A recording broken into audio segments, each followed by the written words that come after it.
As geeks take on dictators, we will resist until our dying breath. bloggers turn dissidents, Egyptians have set themselves on fire. and social networks root for social justice, governments are going cyber, We will ensure that these networks are secure. spying on their citizens, erecting firewalls like Iron Curtains, and closing down websites. We ask, is cyber-generated change virtual or real? This is IMP.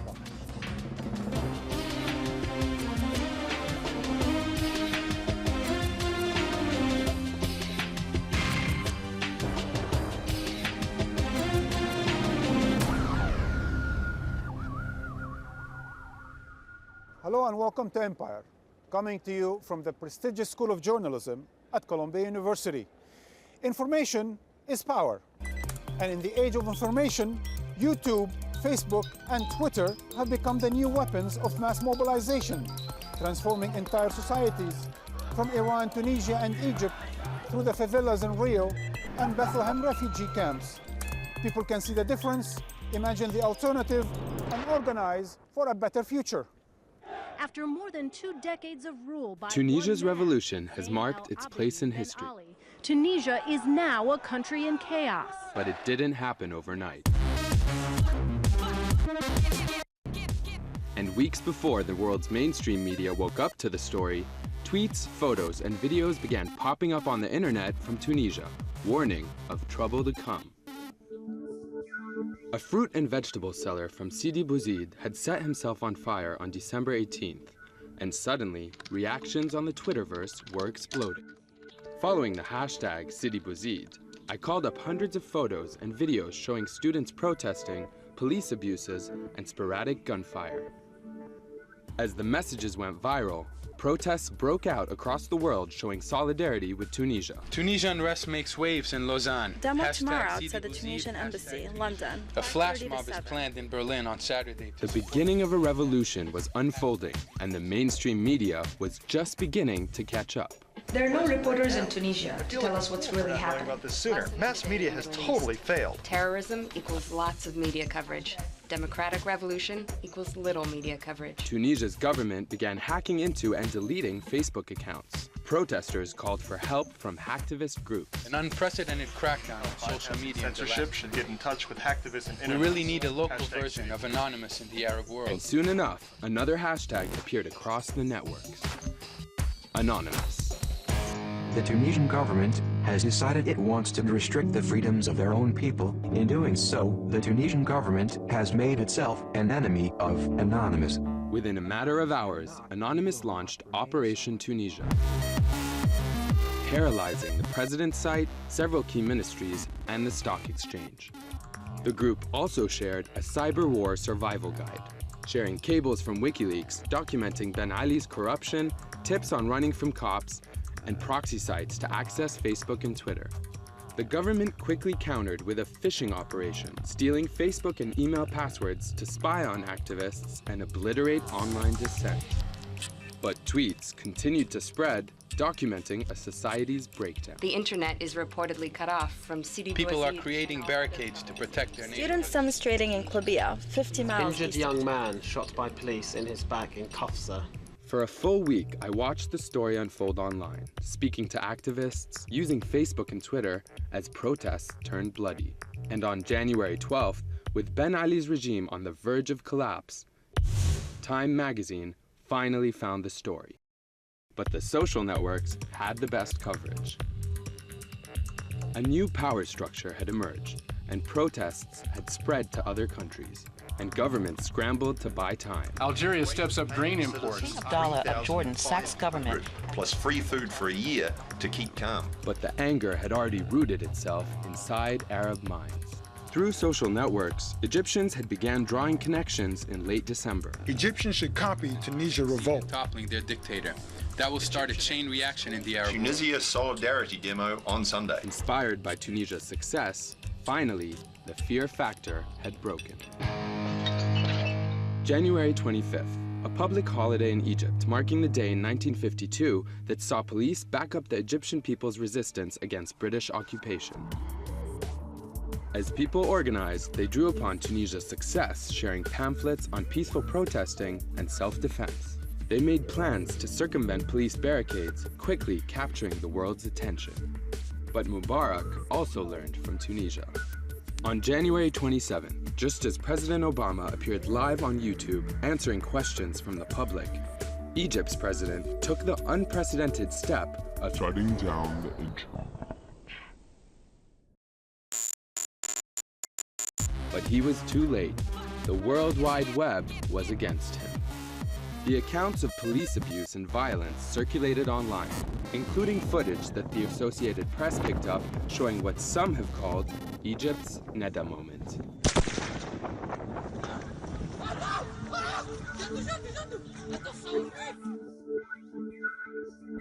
A coalition of volunteers, organizations, and activists set up platforms to get the message out. Egyptians, email me if you want to post info on Twitter. To break the block on Twitter, use this proxy. Hotline numbers for legal aid and requesting lawyers. 010. Even journalists in Egypt used their cell phones to send tweets to friends who relayed their messages. Internet's still down in Egypt. We'll continue to tweet via Shireen is safe. She just doesn't have internet access. So I'm tweeting on her behalf. To stop any news getting out, the government went after the media.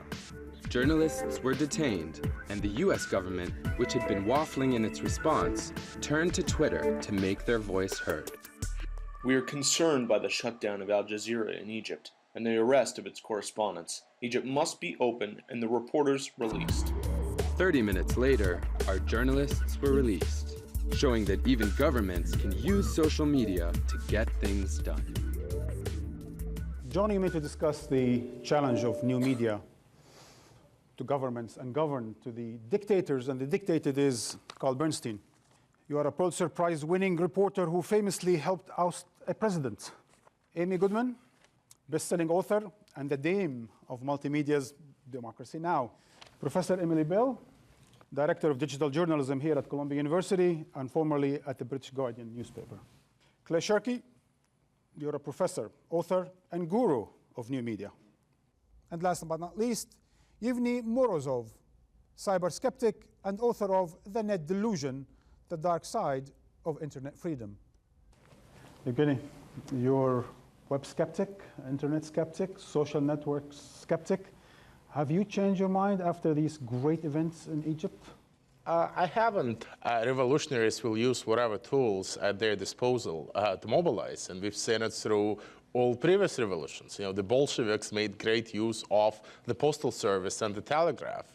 The revolution in Iran in 1979 made great use of the tape recorders to smuggle in the sermons by the Ayatollahs, right, from Paris. So to me, yes, these tools will be used, and they have been. Right? It doesn't mean that what happens between protests and what happens in periods of relative stability necessarily empowers people, and it doesn't necessarily mean that the internet overall is a force that favors the oppressed rather than the oppressors. By the way, I just finished your book this morning, and you say in 293 that what those people tried, the social network in 2008, of course, was a big failure, and why should we expect anything else? Well, because the conditions on the ground changed, right? There were plenty of revolutions in Russia which didn't work out in 1917, you know, and before that, in February, but they worked out in October, right? So again, the political situation changes all the time. You saw a lot of protests in Egypt mobilized by Facebook in 2008. Why didn't they work out? Because again, the situation was different. The army was not probably yet with the protesters, and the geopolitical environment in the region was different. And yet, Clay, is there an extra role for this weapons of mass mobilization called Twitter and YouTube? One of the interesting things about the countries in the Maghreb, about Tunisia and Egypt, is there was systematic dismantling of the opposition, and yet you still had a world in which people could coordinate to turn out in the streets. You see Libya, you see Gaddafi's government shutting down football games, banning soccer in Libya. for the same reasons they're concerned about Facebook or Twitter, which is they're concerned about the coordinating force. The real effect of these tools is going to be measured over years, not over days or weeks. I have 2 points to make. On Twitter.com, if they end up selling for billions and billions and billions of dollars, they better put most of that into a people's fund in Egypt, because that's how their stock went up, and maybe they could abolish poverty in Egypt. That's number one. Number two, it is truly remarkable what young people did in Egypt, like Asma Mahfouz, the 26-year-old young woman who posted a videotape on her Facebook page that called on people on January 18th to go to Tahrir to stand with her on January 25th, National Police Day, protesting police brutality and how much had happened to the people, especially young people of Egypt. But we also have a lesson to learn in the United States. It was quite something to see President Obama making a very powerful statement about people's freedom of press, freedom of assembly, and freedom of access to the internet, that we should be guaranteed this. And I think we have to take this lesson to heart at home, because he is not following that path at home when we talk about issues of net neutrality, when we talk about something he promised before he became president, that he would keep the internet open and free. It's not the path he's going down, letting the internet, the video and telecom companies write the legislation that will privatize the internet. That is the greatest threat, I think, right now in the United States. The thing was that two senators reintroduced the idea for internet kill switch bill on the same day that Mubarak cut the internet in Egypt. And it tells you about the disconnect between the domestic discussion about internet freedom and the aspirations for how it should be used abroad. We want two rhetorics. We want an internationalist rhetoric and we want a nationalist rhetoric, and it is damaging not just our standing in the world in pursuing the idea of one internet, as the Secretary said.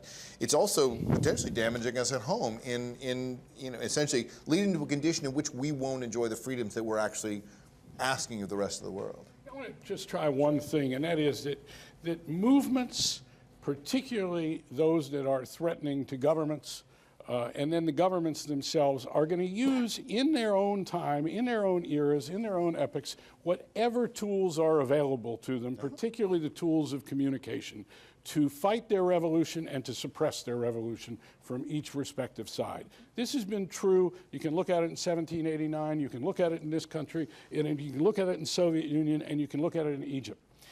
But now we have tools that operate supersonically. Carl, are they leveling the field between government and government? They're changing the dynamic. It's an eternal game, and usually the suppressive force is on the wrong side. I don't believe that states will be able to successfully titrate how early and how tightly to shut the internet down. That had Egypt gotten in the business of shutting the internet down when there was a threat of revolution, they would have been shutting it down progressively since 2004. You can't be a modern country if people can't SMS each other. But in Egypt, isn't that what happened? They shut down the internet and they still used various sorts of communications. Yes, and then they shut those down, and then they realized they couldn't. And then they actually printed a newspaper and distributed it by hand around If I ran a newspaper, I would be really worried because the Egyptian government shut down the internet, then they shut down mobile, then they shut down landlines, and they said to the newspapers, "You're fine." Ultimately, it is people who make these revolutions and rebellions using any tool that they can, whether it's the satellite networks, and Al Jazeera has been key in this. We haven't even talked about that. That's not the internet. That is just people finally, a global satellite network, whether or not it can be gotten Al Jazeera English in the United States, which is another whole story that we should have an entire show on, because it's astounding. This kind of censorship, we have to look at it at every level and challenge it. What has occurred that is so threatening to despots is the availability to reach so many people so quickly and to permeate borders and to permeate physical things that were impenetrable by airwaves. And now we have these amazing tools that up the ante. So what we've seen in Egypt and Tunisia is this incredible complicity, if you will, between satellite television on the one hand and new media on the other hand. Is this to be applicable now in the global, maybe Arab world, Middle East, and throughout the third world? The role of kind of corporate media, mainstream media, has to be, if it's going to be, true to the mission of journalism, which is holding power to account, actually able to kind of concentrate efforts against exactly these kind of inflection and pressure points in government and in corporations, which involve the law and involve finance, as well as involving government, and in other words, to focus and put a shoulder to the door on some of these. So I think that actually being able to do that is a really key role for the mainstream media, because mainstream media is still, respected, and it has access to government in a way that, the internet, it doesn't yet have the collective power to do some of those very kind of, labour-intensive and resource-intensive things. One thing that's very interesting to look at from the 1989 perspective is that we're now looking at a much more compressed time frame. So speed actually is of the essence. So 6 weeks instead. Yeah, 6 weeks instead of 17 days. In 6 weeks instead of 6 months. I mean, it felt like it happened at lightning speed in 1989 in the Eastern Bloc, and it actually took 6 months.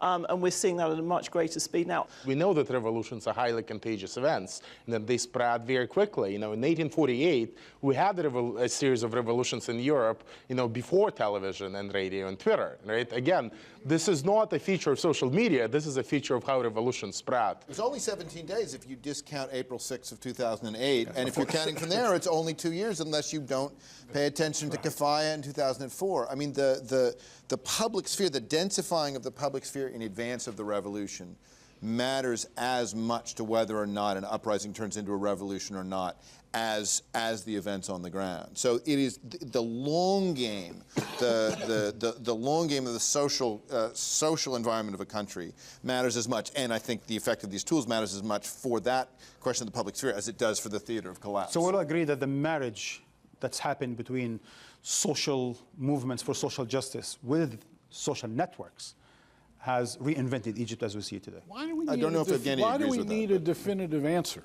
to all these questions? It's television. Let's leave it with a question. I mean, really. Questions, please. Don't you think that especially younger people will always be more advanced in using technology than governments? Well, I mean, look at Iran in 2009, right? There were plenty of young people supplied with technology, right? Again, if you have a lot of thugs out beating them up, no amount of tweeting will probably help, right? You do need other forces. You do need to have the army on your side, or some other factors. So looking at history, again, it's very useful to look at Facebook-driven revolutions which did not succeed.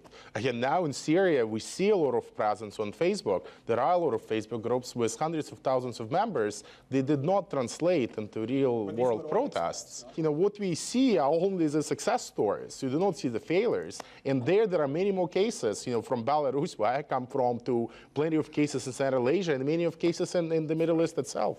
Also, it's an uprising against, I don't even want to call it mainstream media anymore, because I don't think the mainstream media has represented the mainstream. They have state media in Egypt. In the United States, we don't have state media, but you'd have to ask, in this country, if we had state media, how would it be any different?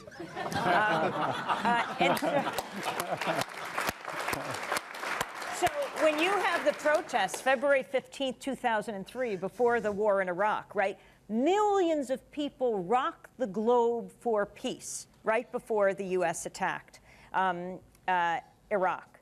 And yet you get, at best, a major picture on the front page of the papers. You see millions of people screaming. Most people don't identify with that. But when you hear someone talking, and when was the last time you see these grassroots activists brought into not the mainstream media, but the corporate media's halls to explain themselves, to give a face, a name? It's letting people speak for themselves instead of what we get on all of these networks. This small circle of pundits who know so little about so much, explaining the world to us and getting it so wrong. I want to try to come back at that for a minute. I just come from 3 hours of being on the air. The commentary that I heard and what I saw on CNN earlier nights was watched by hundreds of millions of people around the world in all these outlets. To say that the coverage was pro-revolutionary would be an understatement. To say that there was some kind of corporate tarring of the demonstrators would be wild fantasy. Well, you're making a very, very important point, but I also have observed this, how different it is. Because what happened this time in Egypt is that hosts and anchors went to Egypt. They were beat up. That from the United States. They were beat up. They were imprisoned. They had their cameras smashed. And suddenly, the very people, the people that they usually turn to when they're here, and I'm saying the voices of power, the Mubarak regime, who they would usually be interviewing, they're the ones who beat them up. And so they, for the first time, did not see them as legitimate. And so you started to see in the mainstream media, the corporate media, they're looking for the very voices that we're broadcasting all the time. I call it trickle-up journalism. What about Vietnam? What about the press in Vietnam, in particular? Carl, you're taking us backward. We're going to move forward. We're going to move forward. We're going to move on to Sudan next. Look, we've done some bad things, but don't tar us for everything we've done. Please. I think some of the most important news stories that we've gotten recently have not come from the traditional news outlets. The native video has come just organically through the internet, and I think the people have kind of shown that they have the ability to say, we see this is important, and we're going to bump it up in importance, and it gets out there within a day. There is simply too much information to indulge in the fantasy that you can have unfiltered access to everything. The organic movement that you're talking about is a form of filtering in which things that get retweeted, reblogged, passed on, and sort of rise up, that is simply an alternate form of filtering. But don't believe either that we don't need filters or that we could live without them. And I don't think that we should be as naively assuming the quality of the organic filters as we were in the 20th century, when we simply assumed that Walter Cronkite was, when he told us that that's the way it is, that that statement was at all accurate. But now that we know that that statement is nonsense, we shouldn't also imbue that same sense of, oh, therefore it must be true, when looking at our social networks. Go ahead, anyway. I just want to say something sort of slightly in defence of our students and also the existing corporate media and of journalism, which is actually being able to relate narrative and data, which is actually going to be a kind of a relatively difficult job. And I thought the WikiLeaks prism of that was a great one, because, as I say, you just saw the future, which is information will come to you in ugly big chunks, and you have to be able to make sense of it, and you have to be able to make people care about it. And actually, you know, you need people who are paid money to spend time with stories to be able to do that, and those are really kind of what professional journalists do. Please. So I guess I'm curious about the role that you think the internet and social media will have moving forward. I mean, obviously, it's been very useful in getting rid of Mubarak and mobilizing people around that. But how do you think it can be harnessed and utilized going forward in terms of what happens next in Egypt? I had the opportunity to talk to several of the recent Tunisian ministers who were on a panel where they were introduced by their name, their title, and the number of hours they had been in office, which was interesting. But Sami Zawi in particular, who was the Secretary of State, and I talked to him as the Secretary of State for Communications, and he got his back up. He said, no. In Tunisia, the old Secretary for Communications was responsible for stopping communications. I am the Secretary of State for Communications Technology. I'm here to support it. So one of the things we may see in these governments is a commitment to make these tools more directly accessible to their citizens in a less fettered way. The Tunisians are certainly planning on doing that. Whether the Egyptians do or not, I don't know, but I think we could all hope that that would happen. And I can only say on Egypt, I can't think of a more important role for journalists than in this post-Mubarak time. They are going to be the check and balance on power. It is not predetermined what's going to happen now. It was a people's uprising, but whether it becomes a democratic revolution is going to be determined by holding those in power accountable. Journalists have such an important role to play in Egypt today, and they must be protected, not only in Egypt, but in the United States and around the world. Well, thank you for joining Empire, and until next time.